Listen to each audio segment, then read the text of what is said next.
À la suite d'une dispute avec sa femme, un habitant du Val d'Oise a passé ses nerfs en gagnant à pied sa résidence secondaire, à 95 km de là. Entre-temps, son épouse avait signalé sa disparition aux gendarmes, qui l'ont trouvé tranquillement installé le lendemain dans un transat au soleil. Alors que les Russes ont mis fin à un moratoire de 3 ans sur les tests nucléaires, soit le 30 août 1961, les Américains, peu désireux d'être en reste, décident de leur emboîter le pas. Et pourquoi pas, de vérifier si une explosion nucléaire peut affecter la magnétosphère terrestre, sans laquelle la Terre ressemblerait plutôt à Mars. Ce qui mène, le 9 juillet 1962, à l'explosion de la bombe hydrogène Starfish Prime, dotée d'un rendement de 1,4 mégatonnes, à 400 km au-dessus du sol, pour montrer qui c'est les plus forts. Résultat. Une explosion visible à 3500 km, la génération artificielle d'une ceinture de Van Allen, la génération d'une impulsion électromagnétique, EMP, qui a endommagé, et ou détruit tout ce qui était en orbite basse de la Terre. Notamment toutes les installations électriques, d'une île hawaïenne à 1300 km de l'impact. La magnétosphère terrestre est passée à un cheveu d'être arraché. Cela a pris 40 ans pour que la magnétosphère s'en remette.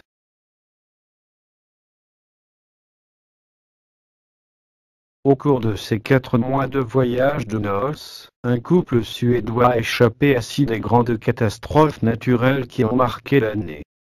Tempête de neige en Allemagne, cyclone, inondation du siècle et feux de brousse monstrueux en Australie, tremblement de terre à Christchurch, en Nouvelle-Zélande, et séisme à Tokyo. Boule de foudre en Grèce.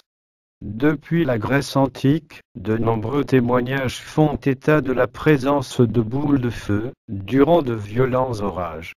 Une sphère lumineuse de quelques dizaines de centimètres de diamètre, qui traverserait même des maisons dans certains cas.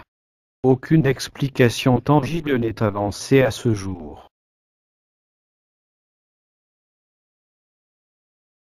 Brian Blessed est un acteur, réalisateur, chanteur, écrivain, explorateur et alpiniste britannique. On a pu le voir dans le rôle du prince Gultan dans Flash Gordon au cinéma en 1980 ou dans Robin des Bois aux côtés de Kevin Costner. Mais en plus d'une belle carrière d'acteur, il devient à 67 ans, l'homme le plus âgé à avoir rejoint le pôle Nord à pied. Même si ses tentatives pour gravir le mont Everest restent infructueuses, Brian Blessed est parvenu à atteindre les sommets de la Concagua en Argentine et celui du Kilimandjaro. Ajoutez à cela que l'homme a survécu à un crash d'avion en pleine jungle vénézuélienne. Aujourd'hui, l'homme a 80 ans et se porte toujours aussi bien. Il faut dire qu'avec sa stature peu commune, très grand, une forte corpulence et une épaisse barbe, on a vraiment l'impression que Brian Blessed est un véritable immortel. Coincé dans les toilettes de son avion, un pilote de ligne américaine demande à un passager d'avertir le copilote. Celui-ci, inquiet de la disparition du commandant, refuse de sortir du cockpit, croyant à une attaque terroriste. Dans l'intervalle, le pilote défonce la porte des toilettes. Il était temps, les avions de chasse allaient décoller. Combustion spontanée. Des corps qui prennent feu seuls et soudainement. C'est le phénomène appelé combustion spontanée. Un phénomène relaté depuis plus de 300 ans et qui pourtant reste encore sans fondement scientifique.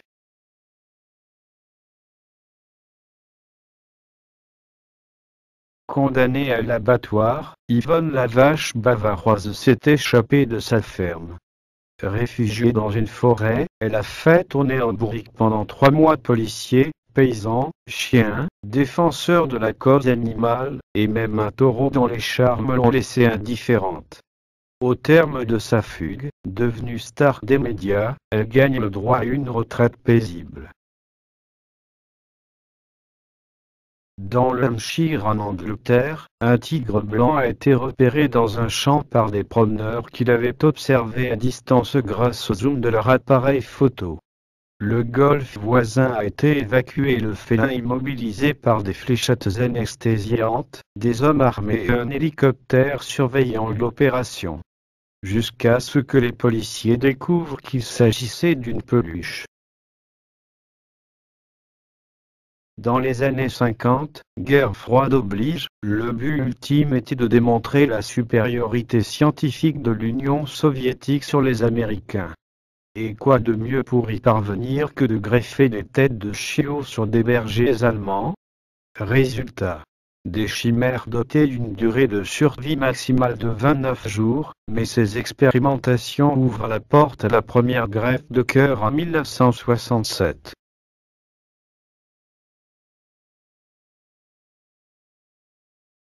Depuis 12 ans, le volcan Lusi, avec de l'île de Java en Indonésie, crache sans relâche l'équivalent de 25 piscines olympiques de gouttes par jour. N'est-ce pas, là aussi, une belle énigme scientifique? Un phénomène unique au monde qui serait la conséquence d'un forage gazier qui aurait percé un aquifère sous haute pression. Une autre hypothèse est un séisme qui aurait liquéfié les sédiments. Contrairement à tous les autres volcans de boue, qui éjettent leur mixture par intermittence, le flot de boue est ici continu et ne devrait pas se tarir avant au moins des dizaines d'années, selon les scientifiques. En attendant, le flot de boue a déjà fait 60 000 déplacés, assèche les champs et pollue la rivière. Le volcan émet aussi des gaz toxiques, qui peuvent s'enflammer à tout moment, et des pierres.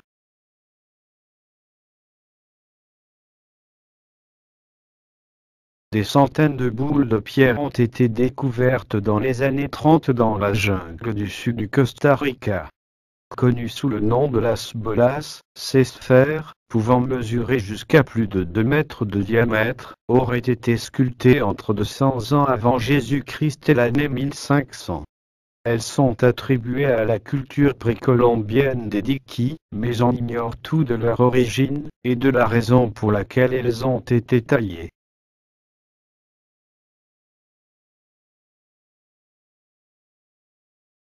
Des pluies d'animaux. Des pluies de fourmis, de crapauds, de salamandres ou encore de têtards ont été enregistrées au Japon, en Angleterre et dans le Minnesota selon plusieurs récits. Si certains scientifiques avancent l'hypothèse de tornades comme explication, rien n'a été encore formellement prouvé.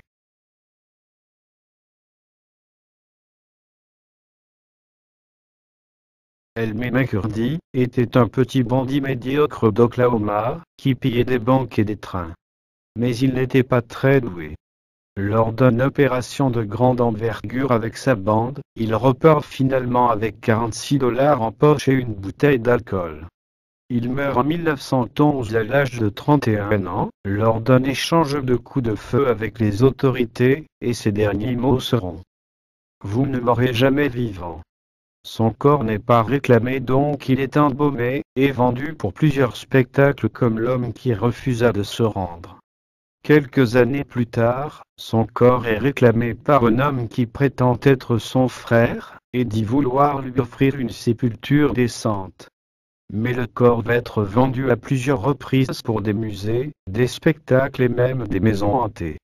C'est ainsi qu'en 1976, lors d'un tournage de l'épisode Le Carnaval des espions de la série L'homme qui valait 3 milliards, un membre de l'équipe technique déplace ce qu'il pense être un mannequin suspendu à une potence, dans l'attraction de Laugh in the Dark, du parc d'attractions Nupit de Long Beach, Californie.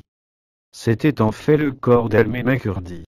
Le médecin légiste a retrouvé dans la bouche de la momie un penny de 1924, ainsi qu'un billet d'entrée pour le musée du crime à Los Angeles. Il est désormais enterré dans un cimetière de Guthrie, depuis le 22 avril 1977. En 1809, Sam Houston s'enfuit de la maison familiale de Virginie à l'âge de 16 ans pour rejoindre la nation Cherokee. Lors de la guerre de 1812, Houston gagne les rangs de l'armée du général Andrew Jackson à l'âge de 19 ans. Lors d'une bataille face à une tribu indienne, Houston monta sur une fortification et hurla à ses hommes de le suivre pour sauter au milieu des Indiens. L'homme engagea une bataille au sabre et reçut une flèche dans la cuisse. Sam Houston parvint tout de même à contenir les Indiens jusqu'à l'arrivée des renforts. Plutôt que de rentrer chez lui pour se faire soigner, il demanda à un soldat de lui retirer la flèche. Ce dernier lui suggéra de plutôt trouver un médecin. C'est alors que Houston le menace de son épée pour qu'il exécute ce qu'il venait de lui demander. Les Américains continuèrent la bataille pendant que Houston était soigné. Une fois pansé, il retourna au combat. Hélas pour lui, il fut touché d'une balle à l'épaule et quand il se retourna vers ses hommes, il fut touché à nouveau. Les soldats commencèrent à reculer et Houston fut obligé d'en faire autant. Il est retrouvé à peine vivant au milieu des cadavres. Le médecin refusa de lui retirer les balles de peur que le patient ne meure. Houston resta toute la nuit allongé, sans soin. Le lendemain matin, on le retrouva toujours vivant et on le transporta à Fort William situé à plus de 110 km, où il resta plusieurs semaines sans traitement, refusant de mourir. Miraculeusement, il réussit à survivre. Il devint membre du gouvernement du Texas et la ville de Houston porte ce nom en son honneur.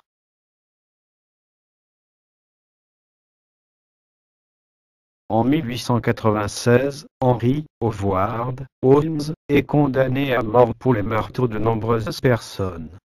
Il tuait essentiellement des femmes, ses maîtresses et ses employés. S'il les tuait aussi facilement sans se faire attraper, c'est grâce à son château qui était à l'époque à la pointe de la technologie. Il pouvait alors tuer à distance, en mettant le feu à toute une pièce qui était entièrement emmurée. S'il tuait, c'était essentiellement pour l'argent de ses victimes. On dit de lui qu'il est le premier tueur en série des États-Unis, ou du moins c'est la première fois que l'on utilise ce terme pour qualifier quelqu'un.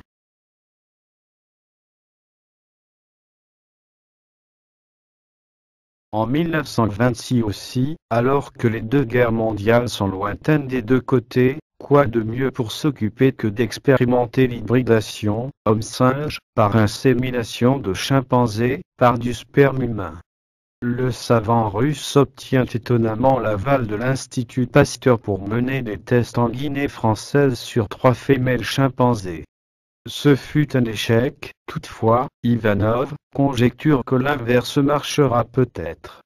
Mais il n'obtient pas l'aval de l'Institut Pasteur pour inséminer des femmes humaines avec du sperme de chimpanzé. Qu'à cela ne tienne, Ivanov retourne en Russie et obtient en 1929 le support de l'Association des biologistes matérialistes pour inséminer des femmes humaines. Il trouve étonnamment plusieurs volontaires. Ce fut un autre échec, mais uniquement parce que le seul chimpanzé mâle disponible décède d'une hémorragie cérébrale quelques jours avant les tests.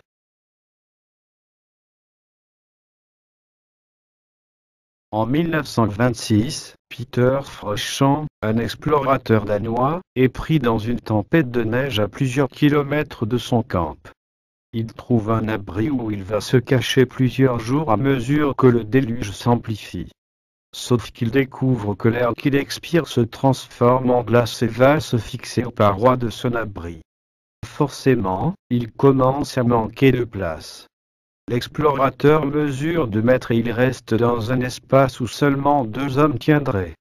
Quand la tempête cesse enfin, il n'a aucun outil pour briser la glace. Il va se servir de ses excréments gelés pour forer un passage dans le mur de son refuge. Une fois dehors, en raison de ses engelures, il est incapable d'avancer mais parvient à son camp de base. Malheureusement, il constate que la gangrène a atteint son pied gauche. Et donc, c'est là qu'il décide de s'amputer le pied au burin et au marteau. Une fois rapatrié, il se fera sectionner toute la jambe. Mais l'amputation du pied au burin n'est qu'une anecdote. Peter Fröschan épousa une jeune indigène, qu'il ramena à Copenhague. Hélas, elle meurt de la grippe espagnole. Face au refus des autorités religieuses de l'enterrer, l'homme s'en chargea lui-même en creusant sa tombe. Pendant la Seconde Guerre mondiale, devenu résistant, il fut capturé et condamné à mort par les nazis. Il réussit à s'échapper en escaladant un mur barbelé, à voler un bateau en direction de la Suède, le tout avec sa jambe de bois.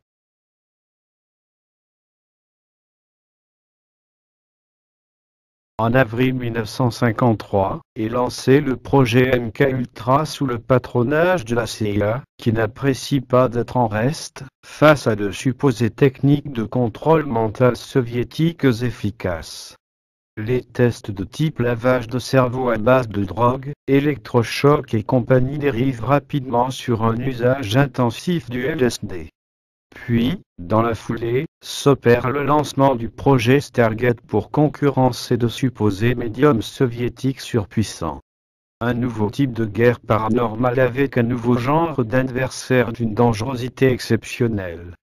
D'après les on-dit, une médium russe serait même capable d'arrêter le cœur d'une grenouille. Les résultats de MK-Ultra. Des expérimentations, débridées sur des personnels de la CIA, des militaires, des prostituées, des prisonniers, des étudiants payés $15. En général sans les prévenir de la teneur de l'expérience voire de son existence même. Le LSD trop imprévisible est abandonné au profit d'un cocktail d'amphétamine et de barbiturique, qui a néanmoins la tendance fâcheuse de provoquer la mort du sujet.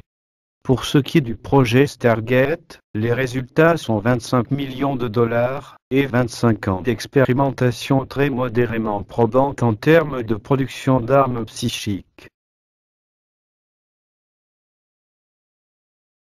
Harrison O'Kenney.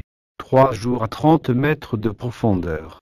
Harrison était le jeune cuisinier du remorqueur Jascon 4 qui tirait un pétrolier dans le golfe de Guinée. À 5 heures du matin le 26 mai 2013, le bateau a chaviré au large des côtes nigériennes, prenant par surprise les 12 hommes de l'équipage qui dormaient à l'intérieur à l'époque. Les portes anti-piraterie, barrées de l'intérieur, ont laissé peu de possibilités à l'équipage qui s'est retrouvé coincé à l'intérieur des cabines, en train de se noyer. Seul O'Kenney, qui se trouvait à ce moment-là dans la salle de bain, a pu trouver refuge dans une poche d'air. Le bateau a coulé à 30 mètres sous le niveau de la mer. Pour Harrison, qui avait 29 ans à l'époque, 62 heures d'attente terrifiante se sont écoulées. Il pouvait entendre les coups des poissons qui se mettaient à manger les corps de ses compagnons, probablement des barracudas, et se trouver dans l'obscurité totale ainsi que dans le froid. La vidéo de la découverte du cuisinier resté sous l'eau pendant 62 heures est impressionnante. Impossible de dormir dans la maison qu'a louée ce couple français à Frodzam, dans le nord de l'Angleterre. Les draps se soulèvent tout seuls, des coups retentissent dans les murs, des orbes flottent dans les airs. La presse campe devant la maison. Au bout d'un an et 5 000 € de nuit d'hôtel, le couple regagne la France. Le Saint, lui, poste sur son site une vidéo du phénomène paranormal. Jacques Lucas était très grand quand il avait 14 ans. Alors, au lieu de passer son temps à s'amuser avec ses potes, il a falsifié la signature de sa mère pour s'engager dans l'armée afin de combattre dans les marines pendant la Seconde Guerre mondiale. Sur le champ de bataille, 2 grenades menacent d'exploser sur Lucas et ses coéquipiers. C'est alors qu'il plonge façon Superman, d'après ses propres mots, pour les protéger. Les engins explosent. On compte plus de 250 éclats d'obus dans son corps dont 6 morceaux dans son cerveau et cœur. Il rentre chez lui à l'âge de 17 ans et reçoit la médaille d'honneur. Il devient le plus jeune marine à être décoré. Vous vous dites, ce mec n'a peur de rien. Presque. Sa seule phobie, le vertige.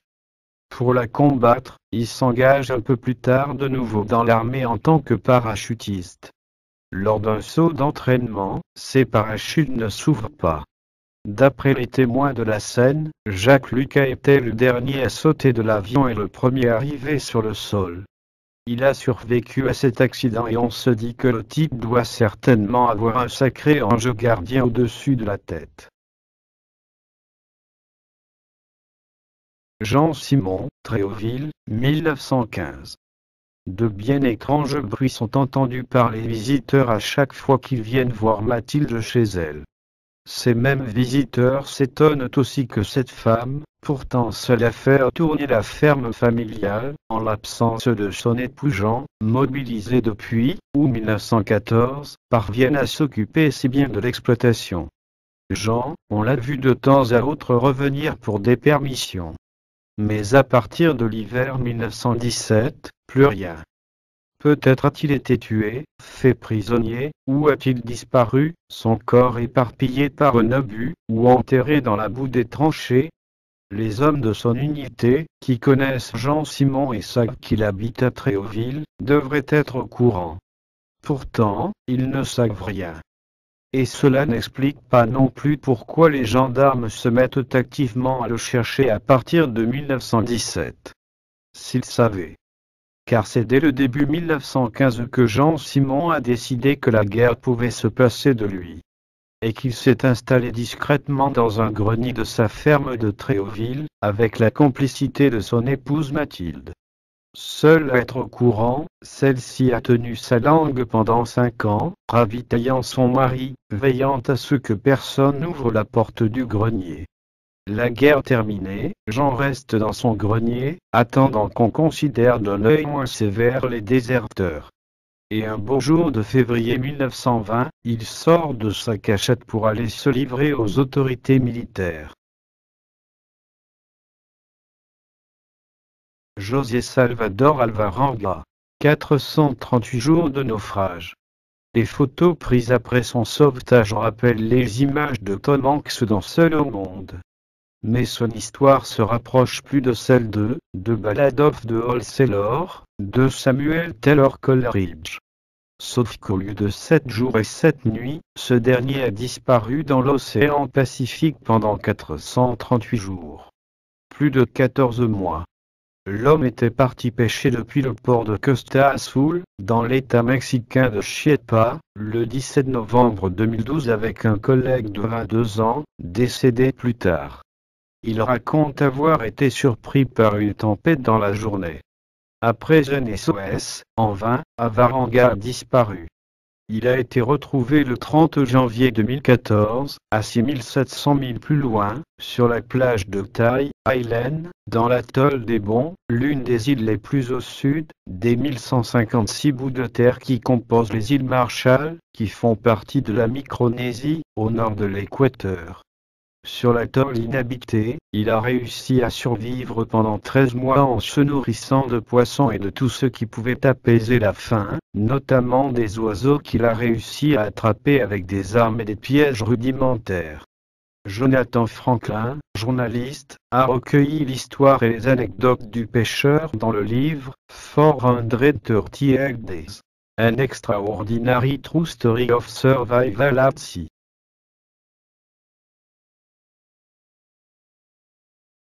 La belle histoire de ce dimanche 9 juin est celle d'une rencontre amoureuse originale, devenue virale sur Twitter. C'est une histoire ridicule mais entièrement vraie, a souligné l'auteur britannique de ces threads, connu sous le pseudonyme @sistformpoe. Cette histoire a été écrite originalement en anglais. Dans la première partie, l'auteur raconte comment pendant 2 ans et demi il a déposé des fleurs sur la tombe jamais fleurie d'un inconnu, à côté de celle de son père. Si l'inconnu n'avait pas de famille pour entretenir sa tombe, c'est parce qu'il avait tué sa femme, et les parents de cette dernière un jour de Noël. L'auteur se sentait alors désolé d'avoir entretenu la tombe d'un meurtrier et voulait se faire pardonner. Il trouva alors où étaient enterrées les victimes pour déposer des fleurs sur leur tombe. Une femme est apparue dans le cimetière, et lui demanda qui il était, et pourquoi il venait fleurir la tombe de sa tante et de ses grands-parents. Après l'explication de cette étrange situation, la femme trouva l'histoire touchante, et accepta de boire un verre avec l'auteur. 2 ans plus tard, elle accepta de l'épouser.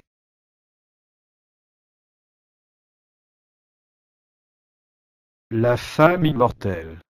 Henrietta Lacks est décédée en 1951 des suites d'un cancer, elle avait 31 ans. Lors de son traitement, des prélèvements de cellules ont été effectués, sans son consentement et ont révélé une propriété unique. Elles prolifèrent en effet, sans limite à l'extérieur de son corps. Les cellules, dites ELA, ont permis de mieux comprendre le fonctionnement des cancers, de développer un vaccin contre la polio, d'avancer dans la génétique et la biochimie. Henrietta Lacks se retrouve techniquement immortelle. Et est surtout la femme la plus lourde de l'histoire avec plus de 50 millions de tonnes de cellules, ELA, fabriquées en laboratoire.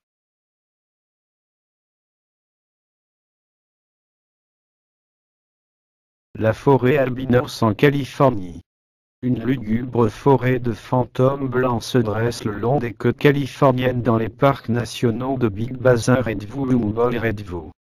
Ces séquoias n'ont pas été victimes d'une pollution chimique ou de pluies acides. Ils sont albinos, dépourvus de chlorophylle, laquelle donne leur couleur verte aux autres végétaux. Mais comment ces séquoias blancs peuvent-ils survivre sans photosynthèse? Selon Zane Moore, un étudiant-chercheur de l'Université de Californie, ces arbres seraient des sortes de chimères, les branches albinos profitant des ressources des branches vertes. En retour, les parties albinos séquestrent les métaux lourds qui empoisonnent les sols et aboutiraient normalement à la mort des arbres. Voici une possible explication à cette énigme scientifique.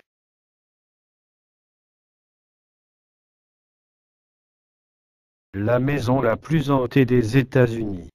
Cette maison est considérée comme étant la plus hantée des États-Unis. Elle est située en Pennsylvanie, car elle a été le lieu de nombreuses tragédies. La première, en 1871, une femme surprend son mari en train de la tromper. Pour se venger, elle poignarde celui-ci et décapite la servante. 3 ans plus tard, le docteur Adolph C. Brun-Richter emménage dans la maison. Ces nombreuses expériences finissent par déclencher une explosion. La police va donc faire un état des lieux sans se douter de ce qui les attendait.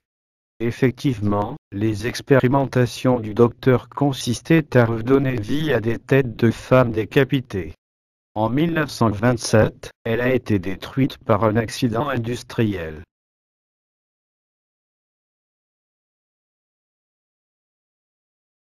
Le hum continu. Le hum est le nom donné à ce son continu et ressemblant à un bourdonnement de fréquences basses, entendu aussi bien aux États-Unis qu'en Europe ou en Australie. Certains le comparent aussi au bruit d'un moteur diesel, et se plaignent de la gêne qu'il provoque. Sauf que personne ne sait comment l'arrêter.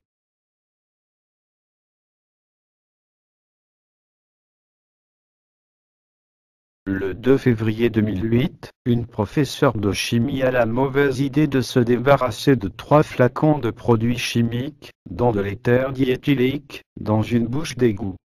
L'explosion qui en résulte fait sauter la bouche d'égout et sa tête.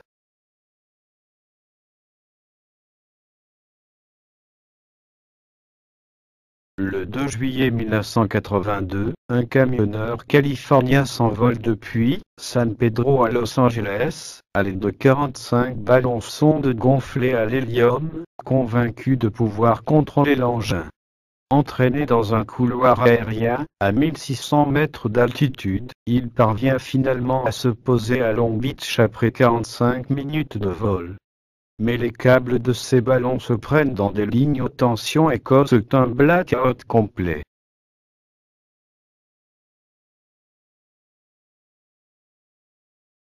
Le 10 juin 1941, Eddie Lamar et son ami George Antheil déposent un brevet pour le système Spread Spectrum.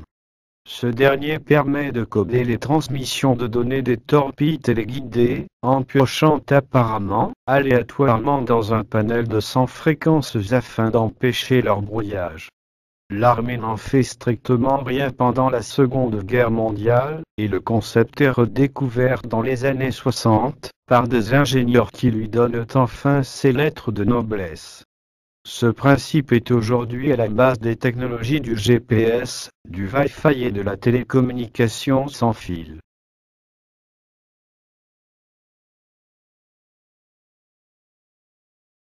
Le 19 mars 2006, un électricien de profession reproduit l'expérience du cerf-volant dans l'orage de Benjamin Franklin. Il est instantanément foudroyé lorsque le fil de cuivre doublant sa corde se prend dans une ligne haute tension.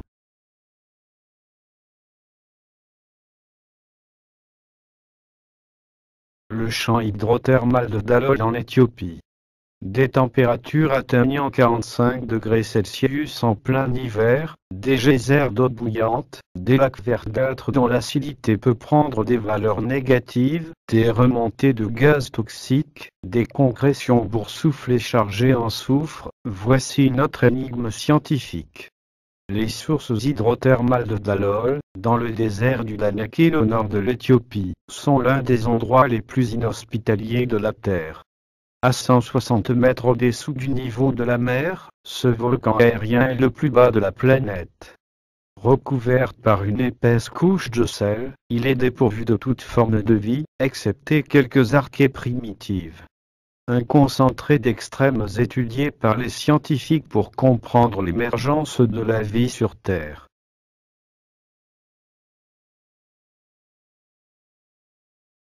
Le château du Fougeray. Aux abords de Poitiers, le château de Fougeray est un condensé de phénomènes inexpliqués voire paranormaux. Silhouettes blanches, meubles et objets qui bougent seuls, portes qui claquent sans courant d'air, le lieu a même reçu le surnom de château le plus hanté de France.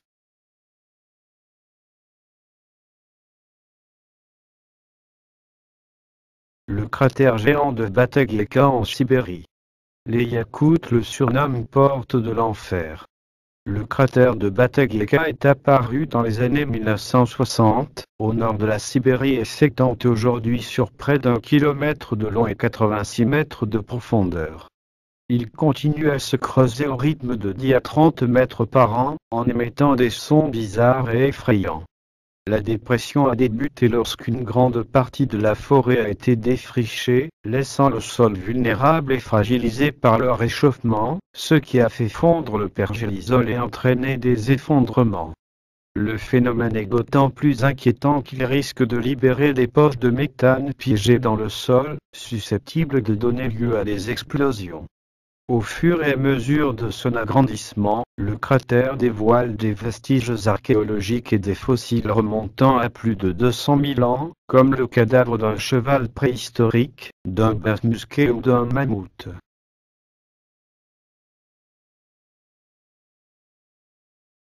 Le lac Rose, de Hyllie en Australie. La dense forêt verte et le bleu profond de l'océan Indien offrent un contraste saisissant avec le rose fuchsia du lac Hyllie, situé au bord de l'île du Milieu au sud de l'Australie. La couleur rouge de ce lac, de 600 mètres de long pour 250 mètres de large, a longtemps tenu en haleine les scientifiques, incapables de déterminer avec certitude la source de cette étrange teinte. Selon les chercheurs de l'Extreme Microbiome Project, XMP, l'étrange coloration du lac serait finalement la combinaison de deux phénomènes.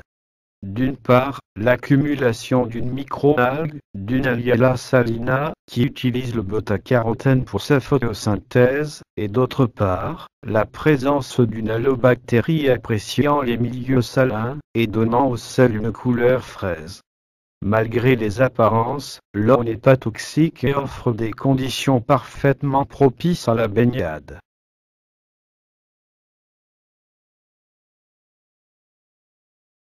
Le père Antonio tente de battre le record de 19 heures de vol à l'aide de ballon-sonde. Il emporte avec lui un GPS et un téléphone satellite, qui s'avère fort utile lorsqu'il est entraîné au large par les vents changeants.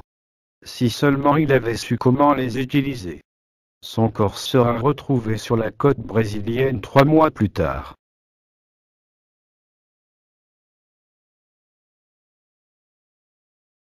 Le triangle sur le Soleil.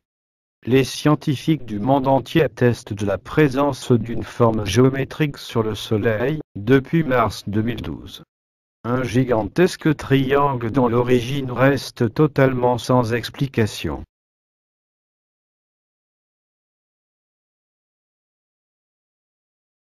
Le trou magnétique terrestre de l'Atlantique.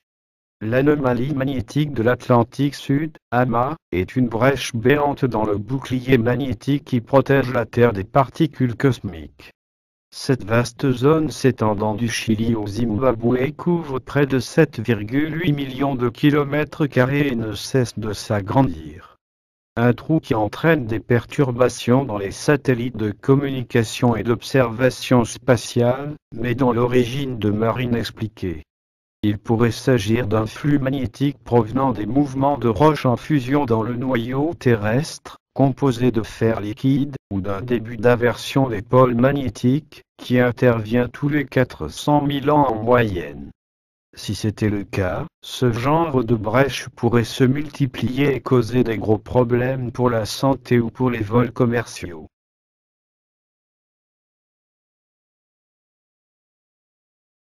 Les attaques de monstres marins géants. Les calmars géants alimentent les mythes et légendes depuis le début de la navigation. L'espèce, peu connue car rarement observée, atteint une taille maximale de 10 mètres, corps et tentacules comprises. Cependant, bon nombre de témoignages font état de calmars dépassant largement cette taille. En 1878, un calmar de 16 mètres aurait été retrouvé à Terre-Neuve. En 2004, un spécimen de 8,60 mètres a été capturé sur une île au large de la Patagonie. En 2005, l'aquarium de Melbourne en Australie a déboursé $100 000 à un pêcheur pour récupérer le corps d'un calmar de 7 mètres, et la créature est désormais exposée au Muséum d'histoire naturelle. Certaines sources font état de la découverte corps d'un spécimen de 10 mètres de longueur, avec des yeux de 25 cm, sans que cela ait pu être vérifié. Les rares observations ont pu constater des techniques de chasse particulièrement agressives, qui tendent à confirmer les témoignages pas si farfelus d'attaques sur les bateaux, pêcheurs et plongeurs. Contrairement aux pieuvres géantes, généralement pacifiques qui n'attaquent les humains que si elles ont été provoquées, de nombreux témoignages font état de calmars attaquant des navires et leurs occupants. Peu d'entre eux ont pu être vérifiés, mais les récentes études sur le comportement de ces mollusques intelligents tendent à prouver que ces animaux sont des chasseurs particulièrement téméraires. Les bateaux fantômes. Le plus célèbre et intriguant cas de vaisseau fantôme est sans aucun doute celui du Mari Céleste, un navire commercial parti de New York pour rejoindre l'Europe en décembre 1872. Un mois après son départ, le bateau est retrouvé intact près d'Haïti, sa cargaison d'alcool toujours à bord, mais vide de passagers et d'équipage. Un radeau de survie ayant disparu, on peut penser qu'une partie des passagers a tenté de fuir une menace, mais laquelle? Les spéculations vont bon train depuis 1872. De simples pirates, aux extraterrestres, en passant par l'attaque d'un calmar géant, ou un événement climatique ou sismique. Le mystère reste entier.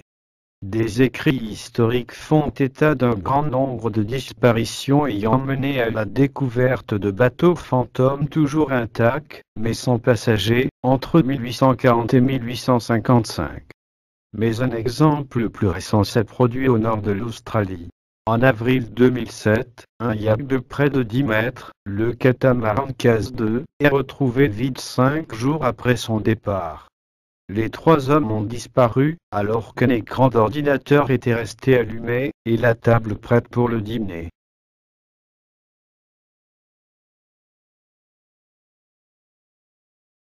Les cicadidés sont des insectes de la famille des cigales. Leur particularité est qu'elles restent enfouies dans la terre, sous forme de larves durant un cycle de 13 ou 17 ans. Elles prennent ensuite leur forme de cigale pour se reproduire avant de mourir 1 mois et demi plus tard. Les scientifiques n'ont toujours pas réussi à expliquer comment ces insectes peuvent avoir la notion du temps et se réveiller à la fin de leur cycle de 13 ou 17 ans, précisément alors qu'ils sont en sommeil.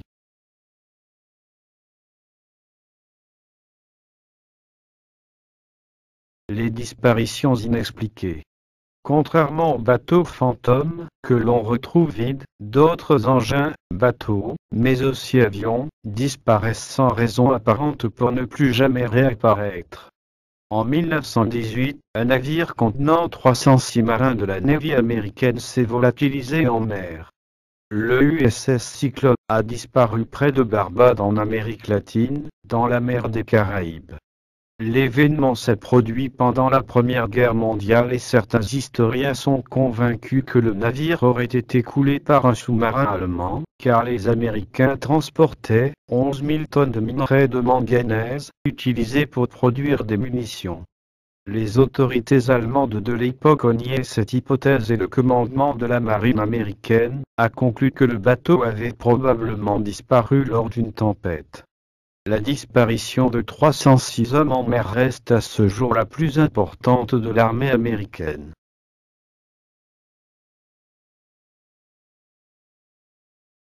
Les fossiles dits impossibles sont des fossiles qui ne peuvent s'inscrire dans l'histoire telle que nous la connaissons, ou qui se trouvent à des endroits où il est impossible qu'ils se trouvent.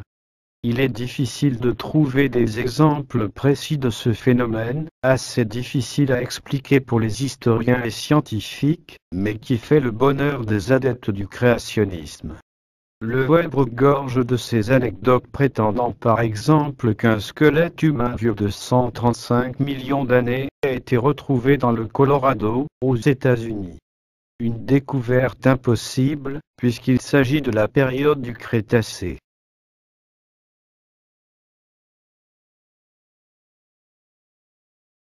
Les jumelles silencieuses. Les jumelles silencieuses, c'est le surnom que l'on a donné à June et Jennifer Gibbon. Deux sœurs jumelles qui, étant enfants, ont fait le pacte de ne jamais parler à personne du monde extérieur. Elles communiquaient entre elles grâce à un langage qu'elles avaient elles-mêmes inventé. Les jumelles silencieuses se sont fait éterner à seulement 14 ans. En effet, elles avaient commis plusieurs crimes ensemble. Lors d'une interview, Jennifer a fini par annoncer « Je vais mourir. Nous avons décidé. » Peu de temps après, celle-ci est morte d'une myocardite aiguë. Dès lors, June s'est mise à communiquer avec le monde extérieur et vit aujourd'hui une vie tranquille.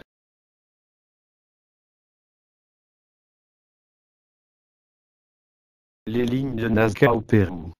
Dans le désert du Pérou, les lignes de Nazca, appelées également géoglyphes, remontent à la civilisation Prianka, soit entre 500 ans avant Jésus-Christ et 500 ans de notre ère.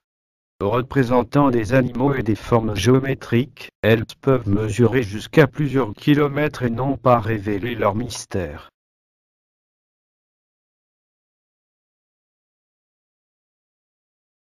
Les lumières des séismes. Avant et après la plupart des tremblements de terre, de fortes lumières illuminent le ciel de façon très visible. Plusieurs clichés prouvent bien leur existence, mais personne ne parvient à les expliquer.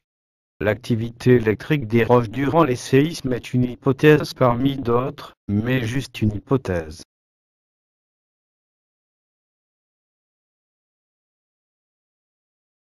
Les objets marins non identifiés. Les ufologues, spécialistes des ovnis, estiment qu'environ 50% des ovnis observés proviennent de la mer. Ils sont observés, soit dans l'eau, soit au-dessus de l'eau. En 1963, la Navy américaine a repéré sur son sonar un objet circulaire inconnu se déplaçant à 8000 mètres de profondeur. À cette époque, les sous-marins n'étaient pas capables de descendre aussi bas. Plus récemment, la mer Baltique a été citée dans de nombreuses observations d'OVNI. En 2011, un chasseur de trésors suédois découvre un objet ressemblant fortement à une soucoupe volante, à peine enfouie sur le sol. Ces photos semblent tout droit sorties d'un film de science-fiction, et sont pourtant bien réelles. Le plongeur a également annoncé que ses équipements électroniques, lumière, appareils photo, caméras, se sont subitement éteints lorsqu'il s'est approché à moins de 200 mètres de l'objet. Personne n'a pu retrouver l'objet en question par la suite, mais les photos ont été authentifiées sans trucage. Le sonar a capturé des images de l'objet prouvant que celui-ci mesure 60 mètres de diamètre. Les fans de Star Wars ont en tout cas été saisis par la forte ressemblance de l'objet avec le vaisseau du film, le Millennium Falcon. Engin extraterrestre, formation rocheuse, avion secret issu de la guerre froide, météorite ou simple dépôt de glace. Les hypothèses sont nombreuses et restent mystérieuses. Les personnes ayant survécu pendant des jours en milieu hostile, et qui ont frôlé la mort, s'en sortant grâce à leur instinct, véhiculent des histoires incroyables. Prenons l'exemple de Robert Ringo, un Américain qui a passé 40 heures avec une jambe cassée au milieu du désert californien, sans nourriture, avec peu d'eau, sans la possibilité d'appeler à l'aide. L'aventure cauchemardesque du randonneur de 67 ans a eu lieu récemment dans le parc national de Joshua Tree, le plus dangereux des États-Unis. Première erreur. Il était seul. En gravissant une crête, le randonneur américain a glissé, s'est cassé le fémur et s'est retrouvé coincé sans assez de nourriture et avec seulement 2 bouteilles d'eau d'1 litre chacune. Deuxième erreur. Il est recommandé de transporter 8 litres d'eau. Immobilisé, il a commencé à tourner des vidéos racontant son malheur, avec le désespoir de celui qui compte ses dernières heures. Ringo a eu de la chance, l'appel à l'aide de son fils l'a sauvé. Dans le parc en question, des cadavres d'aventuriers ayant perdu la vie à la suite d'accidents ont été retrouvés. D'autres ont par le passé réussi à surmonter des épreuves presque surhumaines. On se souvient d'Alexander Selkirk, qui a inspiré le personnage de Robinson Crusoe, mais aussi de l'incroyable histoire d'Ada Blackjack. Cette jeune femme originaire d'Alaska a dû de rejoindre une expédition aux îles Wrangel, dans le nord de la Sibérie, en tant que cuisinier. Elle avait 23 ans. Privée de nourriture pendant 2 ans, elle fut la seule à survivre au froid glacial de l'île. Les structures inconnues des profondeurs. Près du triangle des Bermudes, dans l'archipel des Bahamas, se trouve une étonnante structure rocheuse, dont personne n'a pu se prononcer sur son origine, naturelle ou humaine. La route de Bimini. Longue de 70 mètres et large de 10 mètres, cette route semble construite en gros blocs de pierre régulières assemblés par une espèce de ciment. Certains pensent qu'il s'agit de vestiges de la mythique cité de l'Atlantide, d'autres qu'il s'agit de mégalithes romains, d'autres encore misent sur des cales érigées par les Chinois il y a des centaines d'années permettant de réparer leurs bateaux, et certains autres scientifiques pensent qu'il s'agit d'une structure naturelle engendrée par les séismes sous-marins. Mais c'est le Japon qui détient la palme d'or de la structure marine la plus surnaturelle. Dans les eaux bordant l'île d'Anami-Ozima, un crop circle, un cercle géométrique de même type que ceux qui apparaissent dans les champs de blé, fascine les plongeurs. Celui-ci se situe à 24 mètres de profondeur et est décoré de multiples coquillages. Quand certains y voient l'œuvre ancestrale des aliens, d'autres sont convaincus qu'il a plus simplement été érigé par un poisson-ballon, Tetraodontidés, pour y cacher ses œufs à l'abri des courants.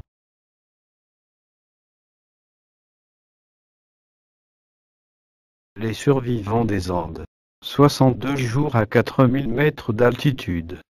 En ce qui concerne les histoires de survie, cet accident d'avion historique dans les Andes est certainement l'épisode le plus célèbre, notamment en raison du film à succès de 1993. Le live, remake du film de 1974, Les Survivants des Andes, qui était déjà inspiré du livre de Pierre de Paul Reed. Le 13 octobre 1972, l'avion qui transporte une équipe uruguayenne de rugby, accompagné de quelques proches, vers le Chili s'est écrasé sur la cordillère des Andes, à environ 4000 mètres d'altitude. Température. Environ moins 30 degrés.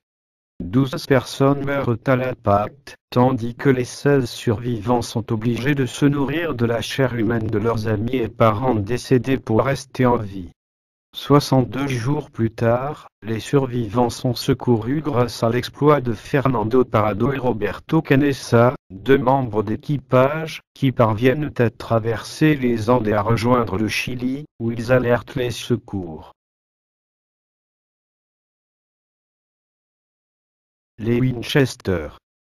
Sarah Winchester avait épousé le magnat William Winchester. Persuadée que les victimes des armes à feu créées par les entreprises de son conjoint viendraient la hanter, elle fit construire un manoir pour la protéger. Pendant 38 ans, la maison est restée au statut en cours de construction. Elle croyait qu'ainsi, cela garderait les esprits loin d'elle. Le fait est que l'architecture de cette maison était assez étrange. En effet, certaines fenêtres donnaient sur notre chambre, tandis que des escaliers et couloirs ne menaient nulle part. Au final, elle aura dépensé l'équivalent de 75 millions de dollars pour 38 ans de travaux. Après sa mort, la maison est devenue une attraction touristique.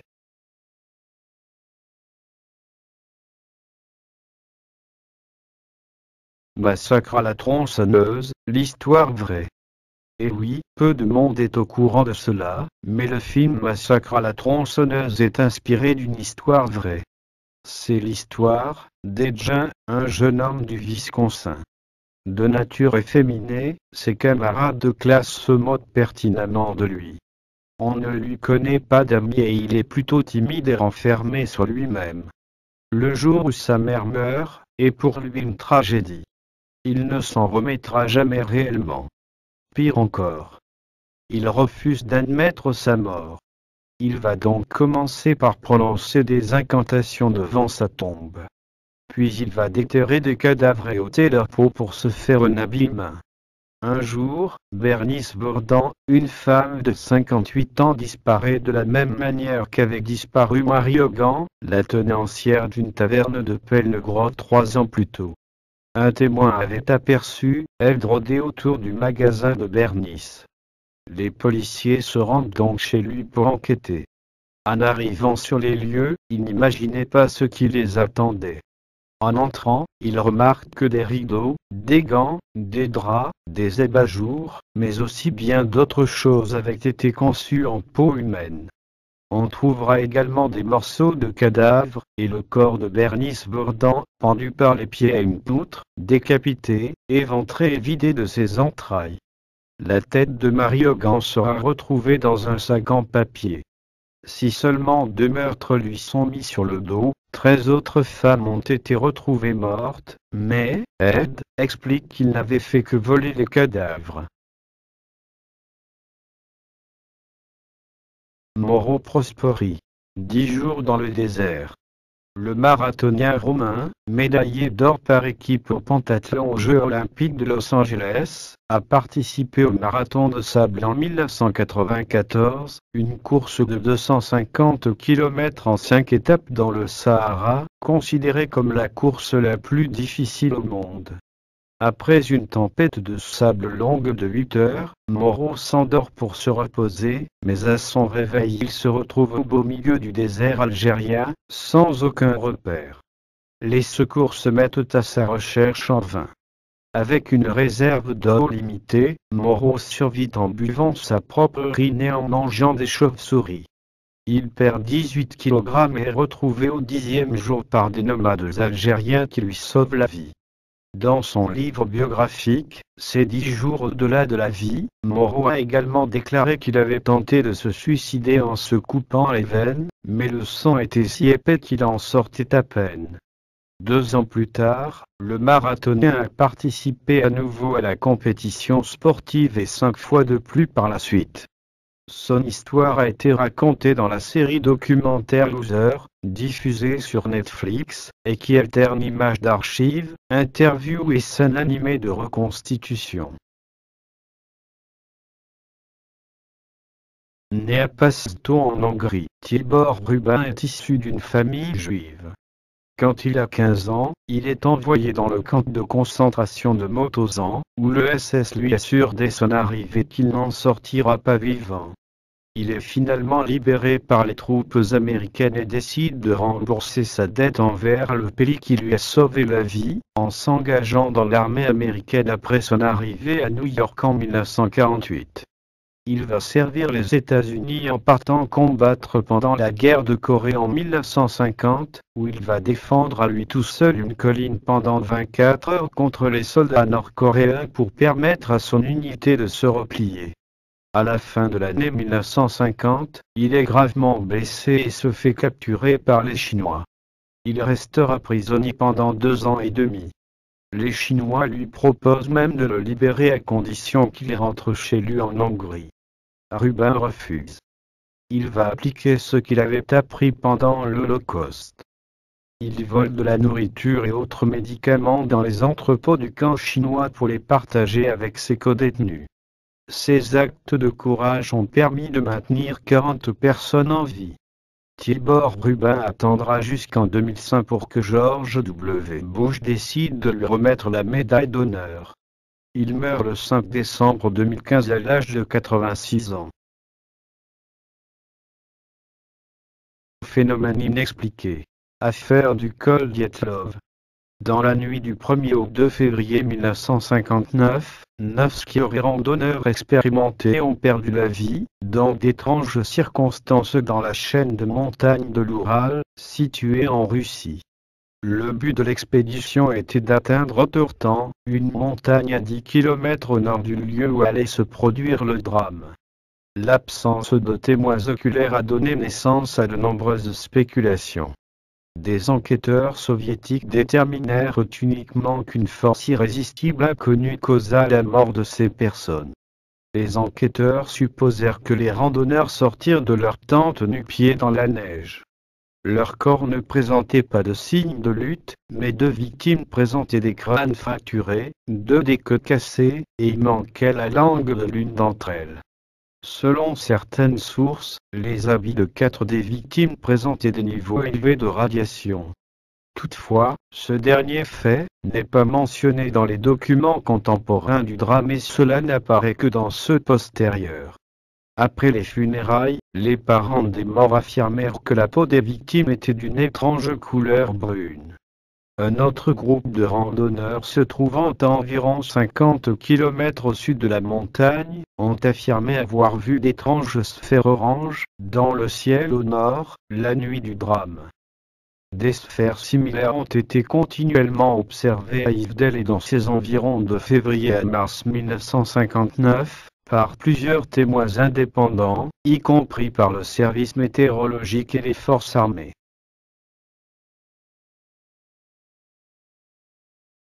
Phénomène inexpliqué. Des emails post-mortem. Jacques Froese est mort à l'âge de 32 ans d'arythmie. C'était en juin 2011.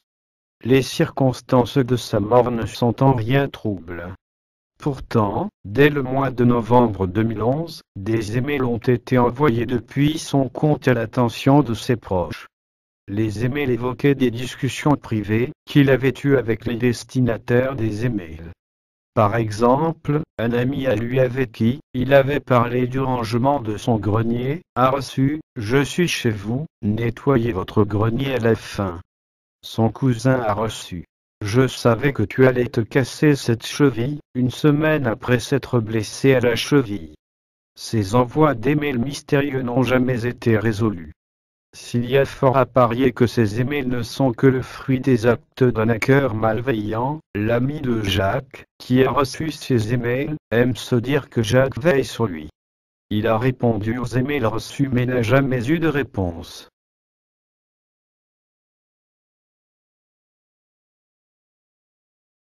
Phénomène inexpliqué. Doris Bitter. Dans les années 1970, Doris Bitter était une mère célibataire qui disait être victime de forces maléfiques qui venaient la violer la nuit. Des voisins à elle ont confirmé l'avoir projetée contre les murs violemment sans jamais voir d'autres personnes avec elle. Elle a même fait appel à 2 enquêteurs spécialistes du paranormal qui ont assisté à des scènes très troublantes. Kerry Gaynor et Barry Taff ont confié avoir vu des objets se briser sans raison chez Doris, des portes claquer sans raison et un épais brouillard verdâtre apparaissait parfois autour d'elle. Doris a déménagé un nombre incalculable de fois mais ces démons l'ont suivie jusqu'à ce qu'elle décède en 1995 d'une infection pulmonaire. Ses enfants ont par la suite été la cible de phénomènes similaires pendant plusieurs années après sa mort. Le corps de la jeune femme était couvert de traces de ces violences. Jamais personne ne saura vraiment ce qui est arrivé à Doris. Ce que les enquêteurs savent, c'est que Doris avait subi des viols et des violences pendant son enfance. Elle avait également été battue par ses compagnons et était particulièrement instable psychologiquement. C'est pour cela que les enquêteurs ont au départ cru qu'elle était folle, mais ils ont bien été obligés de se rendre à l'évidence en assistant eux-mêmes à des phénomènes plus qu'étranges.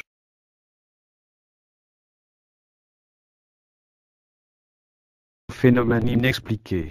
Elisa Lam. En février 2013, une étudiante en médecine de 21 ans, originaire de Vancouver, a été retrouvée morte à l'intérieur du réservoir d'eau de l'hôtel Cecil, à Los Angeles. Une caméra de surveillance de l'ascenseur a enregistré le comportement erratique de la jeune femme quelques instants avant de perdre la vie. Dans la vidéo, on la voit appuyer sur tous les boutons. Elle attend ensuite que quelque chose arrive, mais pour une raison quelconque, la porte de l'ascenseur ne ferme pas. Elle regarde autour comme si quelqu'un l'attendait. Elle semble aussi parler à quelqu'un. Après la scène étrange dans l'ascenseur, elle a apparemment eu accès au toit de l'hôtel, où elle a grimpé dans le réservoir d'eau et a fini par se noyer. Son corps a été retrouvé 2 semaines après l'incident, lorsque des clients de l'hôtel se sont plaints d'une odeur et de la couleur de l'eau.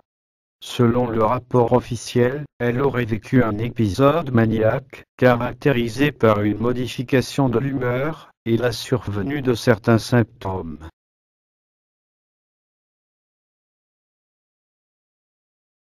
Phénomène inexpliqué. L'exorcisme d'Emily Rose. Oui, ce film aussi est inspiré d'une histoire vraie.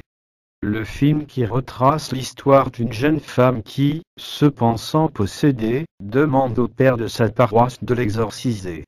En 1968, la jeune Allemande Anneliese Michel a vécu une histoire un peu similaire qui s'est terminée de façon tragique. En effet, Anneliese était suspectée par son entourage d'être en proie à des forces démoniaques.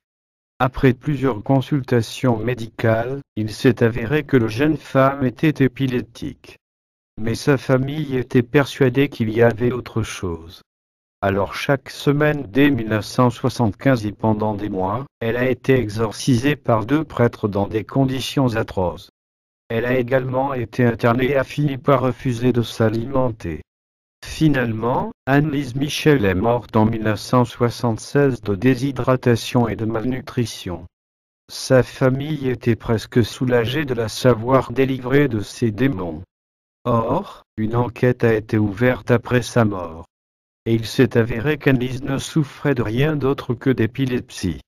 Les 2 prêtres qui s'étaient adonnés aux exorcismes ainsi que ses parents ont été inculpés de négligence ayant entraîné la mort, et condamnés à 6 mois de prison avec sursis.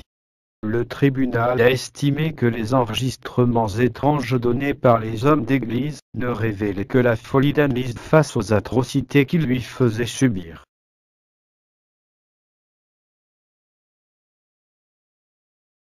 Phénomène inexpliqué. L'homme d'autrefois.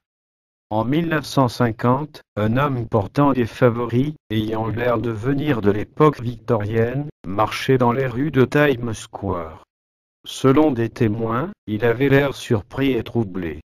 Une minute plus tard, il s'est fait frapper par une voiture et est décédé sur les lieux. À la morgue, ils ont fouillé son corps et ont trouvé les éléments suivants dans ses poches. Un jeton de cuivre d'une bière valant 5 sous, portant le nom d'une berline, qui était inconnue, même pour les personnes les plus âgées de la région. Une facture papier pour le soin d'un cheval et le lavage d'une voiture, inscrite au nom d'une écurie sur Lexington Avenue, qui ne figure dans aucun carnet d'adresse. Environ $70 de vieux billets bancaires. Une carte de visite avec le nom de Rudolph Fantz et une adresse sur la 5e avenue. Une lettre de Philadelphie envoyée à cette adresse, datée de juin 1876.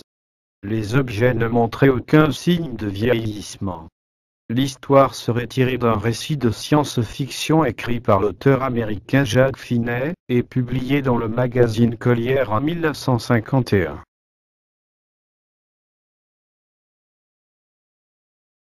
Phénomène inexpliqué. L'homme d'une autre dimension.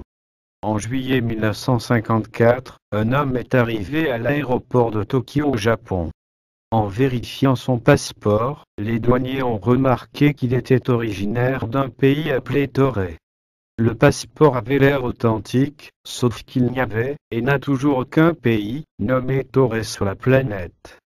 Ils ont alors demandé à l'homme de leur identifier sur une carte du monde où se trouvait son pays. Il a pointé son doigt près de la principauté d'Andorre, un pays d'Europe du Sud, puis s'est mis en colère et a eu l'air confus. Il n'avait jamais entendu parler d'Andorre, et ne semblait pas comprendre pourquoi Toré n'y figurait pas. D'après ses dires, le pays aurait existé depuis plus de 1000 ans. Son passeport avait été tamponné par de nombreux aéroports à travers le monde, y compris ses précédentes visites à Tokyo. Perplexes, les autorités l'emmenèrent à un hôtel de la région et ils le placèrent dans une chambre, avec 2 gardes à l'extérieur jusqu'à ce que l'on puisse éclaircir le mystère. La société pour laquelle il prétendait travailler n'avait jamais entendu parler de cet homme, bien qu'il ait eu en sa possession de nombreux documents pour prouver son lien avec l'employeur. Plus tard, lorsque les dirigeants entrèrent dans sa chambre d'hôtel, l'homme avait disparu. La police a établi qu'il n'avait pas pu s'échapper par la fenêtre, étant donné qu'elle était située plusieurs étages plus haut, et il n'y avait pas de balcon. Phénomène inexpliqué. Le pont des chiens suicidaires. En Écosse, à Overton, il existe le pont des chiens suicidés. Pourquoi ce nom ? Tout simplement parce que ces 50 dernières années, plus de 50 chiens se sont jetés de ce pont et du même endroit. La légende raconte qu'un homme aurait jeté son enfant du haut de ce pont, ce qui aurait maudit les lieux.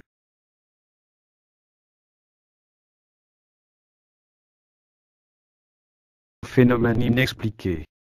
Les appels de l'au-delà. En 2008, 2 trains sont entrés en collision dans la vallée de San Fernando en Californie. 25 personnes ont perdu la vie dans ce terrible accident. Parmi elles, il y avait Charles Peck. Cet homme se rendait à un entretien d'embauche, et avait de beaux projets d'avenir, comme épouser sa petite amie.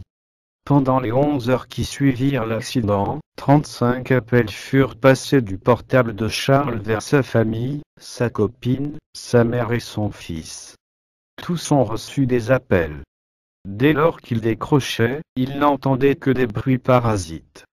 Pour eux, c'était sûr, Charles était vivant et ils tentaient de les joindre, bloqués dans les décombres de l'accident. Or, le corps sans vie de Charles a été retrouvé dans l'un des premiers wagons du train. L'autopsie révélait qu'il avait été tué sur le coup et qu'il était absolument impossible qu'il ait passé des appels, aux heures où les appels ont été recensés. Son téléphone portable, lui, n'a jamais été retrouvé.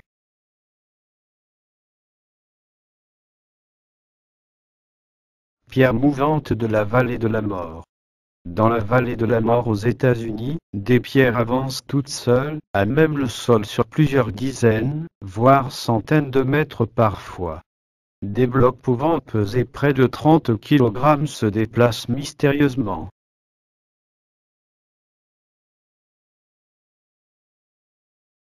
Pour avoir diffamé une entreprise, un Malaisien a été condamné à poster sur Twitter, sans message d'excuses pendant 3 jours, soit un tweet toutes les 35 minutes. Si vous avez vu l'excellent film de Danny Boyle, avec James Franco, vous savez de quoi nous parlons. Il s'agit de l'histoire incroyable mais vraie d'Aaron Ralston, un alpiniste américain. Au moment des événements 2003, il avait 27 ans et se trouvait à Blue John Canyon, dans l'Utah.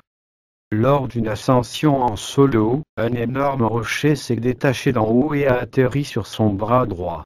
Aaron s'est retrouvé bloqué dans une crevasse, seul, avec un bras coincé sous le rocher et une petite caméra vidéo pour lui tenir compagnie. Il y est resté plus de 5 jours, soit 127 heures de captivité. Mais contre toute attente, Ralston a réussi à se sauver d'une situation qui semblait désespérée avec son bras gangréné. Avec le petit couteau qu'il avait avec lui, il coupa lentement le membre qu'il ne pouvait pas sauver et se libérer. Le Télégraphe a publié il y a quelque temps un extrait du livre Between a Rock and a Hard Place, écrit un an après le malheur. Dans ces pages, l'auteur décrit les moments précédant cette décision à la fois inimaginable, lucide et désespérée. Misérable, je regarde passer une autre heure vide. Je n'ai rien d'autre à faire. Je ne vis pas. Ce n'est qu'avec l'action que ma vie se rapproche de quelque chose de plus qu'une simple existence. Je ne survis même pas. J'attends juste. Je voulais nettoyer la saleté de mon bras, de cette plaie ouverte. Je prends mon couteau et commence à enlever la saleté de ma main à l'aide du couteau comme s'il s'agissait d'une brosse. En enlevant les gravats du pouce, j'ai accidentellement enfoncé la lame. Un petit morceau de viande décomposée s'est détaché. Comme il est parti très facilement, j'ai réalisé ce qui se passait. Après tout, je savais déjà que ma chair se décomposerait. Une histoire qui en dit long sur notre instinct de survie. Aujourd'hui Aaron est célèbre, il parcourt les États-Unis pour raconter son histoire, mais surtout il possède une prothèse qui lui a permis de reprendre l'activité qu'il aime le plus, l'escalade. Suicide de vaches en Suisse. En Suisse, près d'une trentaine de vaches se sont jetées dans le vide depuis le haut d'une montagne, les unes après les autres. Un étrange suicide collectif encore inexpliqué, puisqu'aucune présence humaine ou animale ne le justifiait.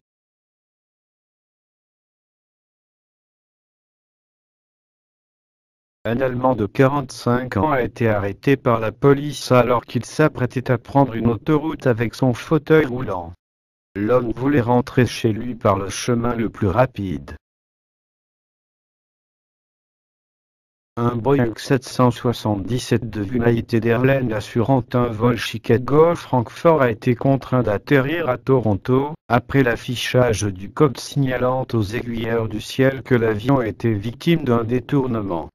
Le pilote avait renversé son café sur les commandes, provoquant un court-circuit qui déclencha cette procédure d'urgence.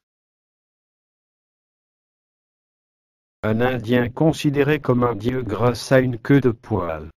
Nous ne connaissons pas son nom, mais pour certains, c'est une représentation divine grâce à une queue de poil dans le bas du dos. Longue de 36 cm, cette caractéristique physique n'est cependant pas mystique mais en fait une malformation congénitale, appelée spina bifida. La touffe de poil en question est en effet liée à un défaut de fermeture de la colonne vertébrale. Dans le cas de ce cueilleur de thé indien, cela n'a pas de conséquences sur sa santé, mais sur sa notoriété, oui, puisque des milliers de personnes viennent le voir pour recevoir sa bénédiction divine. Disgracieux mais gratifiant. Un Indien parcourt 10 000 kilomètres à vélo pour retrouver son amour. C'est ce qu'on appelle un conte de fées moderne. Lui, c'est Pradyumna Kumar Mahanandia, un Indien né en 1949 à l'est du pays. Il est considéré comme intouchable, la caste la plus basse de la société indienne. Elle, c'est Charlotte von Schedvin, une jeune fille d'une famille noble en Suède, qui passe un séjour touristique en Inde. Elle entend parler d'un jeune garçon qui étudie dans une école d'art et réputée pour réaliser des portraits en 10 minutes chrono. C'est le coup de foudre. Leur histoire dure quelques semaines au cours desquelles ils vont se marier en janvier 1976. Mais la jeune fille doit rentrer en Suède. En 1977, ne pouvant plus attendre pour revoir son amour et n'ayant pas d'argent pour prendre l'avion, Pekka achète un vélo d'occasion et se lance dans l'aventure de sa vie. Il parcourt environ 70 km chaque jour et arrive en Europe 5 mois plus tard. Plus de 40 ans ont passé, le couple s'est remarié et a eu 2 enfants. L'amour donne des ailes. Un Indien qui n'aurait pas mangé ni bu pendant 80 ans. L'histoire incroyable de Prahlajani racontée dans la presse indienne cette année. Cet Indien, décédé fin mai 2020 à l'âge de 90 ans, officiellement de vieillesse, affirmait ne pas avoir mangé ni bu depuis l'âge de 11 ans.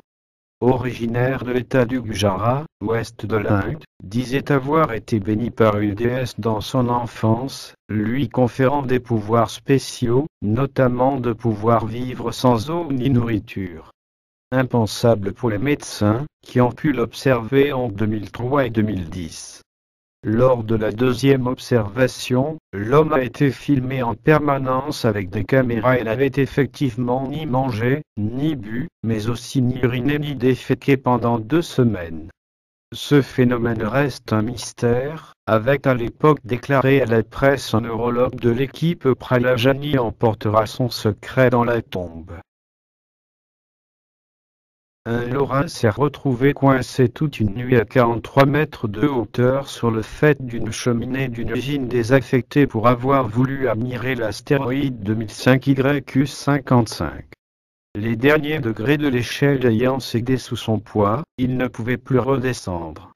Il a été délivré par le groupe d'intervention en milieu périlleux. Voici l'histoire incroyable mais vraie de James.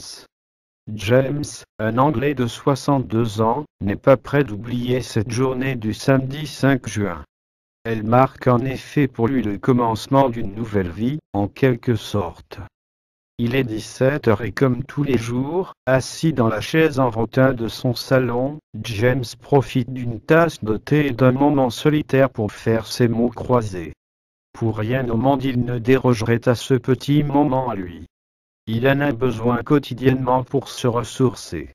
Ce samedi 5 juin, ce moment d'accalmie est rapidement interrompu par Debbie, sa fille unique de 25 ans. Elle fait irruption dans la pièce. James est surpris de sa venue soudaine. Sa fille ne s'était en effet pas annoncée au préalable. Il devine à son visage que la nouvelle a annoncé. Une de ces grandes nouvelles qui n'ont pas lieu souvent dans une vie. Debbie, qui n'est pas du genre à tourner autour du pot, se lance, sans ménager son père. Elle est enceinte. Il va devenir grand-père pour la première fois. Des larmes, et de longues accolades suivirent ce moment inoubliable. Malgré le divorce de ses parents il y a un peu plus de 10 ans, Debbie et son père sont restés très proches. Ce lundi 7 juin, seulement 2 jours après l'incroyable annonce que lui a faite sa fille, James est à nouveau béni des dieux. Margaret, sa seconde épouse, a elle aussi une incroyable nouvelle à lui annoncer. Elle a 40 ans et attend leur premier enfant. Elle qui désespérait de pouvoir porter le fruit de leur amour n'en revient pas. Et James non plus. Ils s'écroulent tous les deux en larmes de joie. 9 mois plus tard, dans le hall de l'hôpital de Westminster, un homme fait les 100 pas. Cet homme si agité, c'est James. Il faut dire qu'au service maternité, chambre 46 et 49, les deux femmes de sa vie sont en plein travail. À cet instant, James s'est tendu. Lui, l'éternel pessimiste, sait qu'il pourrait tout perdre en un rien de temps. Ou bien tout gagner. Il ne sait que penser, en vérité, tant les émotions se bousculent dans sa tête. Il se demande aussi s'il va devenir grand-père en premier, ou bien, père pour la seconde fois. Quelle situation déroutante et singulière. Les minutes défilent, et l'agitation qui règne autour de lui ne soulage en rien son anxiété. Mais la délivrance est proche. 14h53. C'est un garçon. Le petit Mike pointe le bout de son nez pour le plus grand bonheur de James et de sa femme Margaret. 2 heures plus tard, alors que le petit Mike profite d'une première sieste, blotti dans les bras de sa mère Margaret, et sous le regard attendri de son père, une infirmière vient prévenir James de la deuxième grande nouvelle du jour. Il est grand-père d'une petite Lily. Père et grand-père le même jour. Les 9 mois de grossesse de sa femme et de sa fille n'ont pas été de trop pour se préparer à cela. Cette incroyable histoire fut aussi une grande première pour l'hôpital et son personnel. Eux non plus n'avaient jamais connu une telle situation. Depuis, James a réappris à devenir père, et a également appris à devenir grand-père.